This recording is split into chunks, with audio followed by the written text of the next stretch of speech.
സാങ്കേതിക വിദ്യാഭ്യാസ രംഗത്ത് വിപ്ലവം സൃഷ്ടിച്ച ജി-ടെക് എഡ്യൂക്കേഷന് ഇനി പുതിയ മുഖം. 25 വർഷം പൂർത്തിയാക്കിയ ജി-ടെക് പുതിയ ലോഗോയുമായിട്ടാണ് എത്തിയിരിക്കുന്നത്.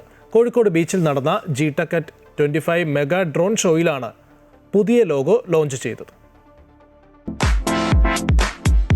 കമ്പ്യൂട്ടർ എഡ്യൂക്കേഷൻ എല്ലാവർക്കും ലഭ്യമാക്കുക എന്ന ഉദ്ദേശത്തോടെ 2001 ഫെബ്രുവരി 10 കോഴിക്കോട് ആരംഭിച്ച ജി-ടെക് 33 ലക്ഷത്തിലധികം വിദ്യാർത്ഥികളുടെ വിശ്വാസവുമായാണ് 25 വർഷം പൂർത്തിയാക്കിയിരിക്കുന്നത്.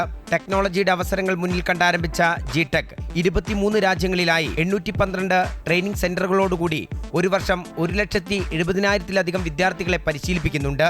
ആധുനിക ടെക്നോളജി യുഗത്തിൽ AI, robotics, XR, game development, SAP global certification തുടങ്ങി അതിനൂതന സാങ്കേതിക കോഴ്സുകൾ ഇന്റേൺഷിപ്പോടുകൂടി പഠിക്കാൻ അവസരം നൽകിയാണ് ജി-ടെക് പുതിയ രൂപത്തിലേക്ക് മാറിയത്. കോഴിക്കോട് ബീച്ചിൽ നടന്ന ജി-ടെക് അറ്റ് 25 മെഗാ ഡ്രോൺ ഷോയിൽ പുതിയ ലോഗോ ലോഞ്ച് ചെയ്തു.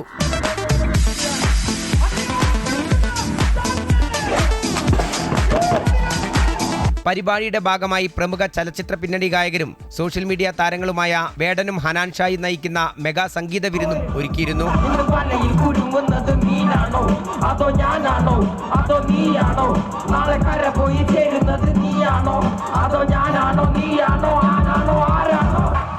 മാറുന്ന സാങ്കേതിക വിദ്യയോട് ഒത്ത് ജി-ടെക്കും മാറുകയാണെന്ന് G Tec chairman and managing director Mehroof Manaludi പറഞ്ഞു.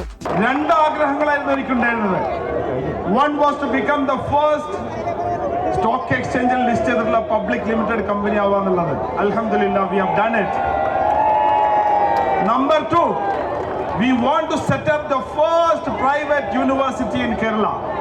ദുആ ചെയ്യണം. Thank you. ജി-ടെക് എക്സിക്യൂട്ടീവ് ഡയറക്ടർമാരായ മെഹന മിലാൽ, മിഷാൽ അബൂബക്കർ തുടങ്ങിയവർ പരിപാടിയിൽ പങ്കെടുത്തു. അമൃത ന്യൂസ്, കോഴിക്കോട്.